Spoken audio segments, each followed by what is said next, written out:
Hello guys, welcome back to NFT Inspo. For today's video, we're going to show you or discuss with you how to fix Mint mobile app not working. So if you're interested, let's start the tutorial. So if you're having problems with the Mint mobile app here, there are going to be a few things that you can do to probably solve this issue. So first things first is you might want to clear the cache that you have on your app.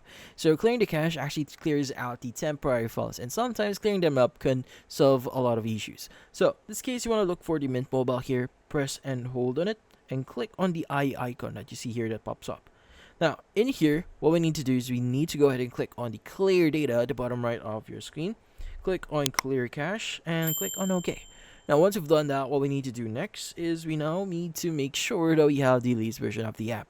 So you want to go and open up Google Play Store here, and from then you want to search for Mint Mobile, and basically if you do see any update button on it, make sure to click on it and wait for the update to complete.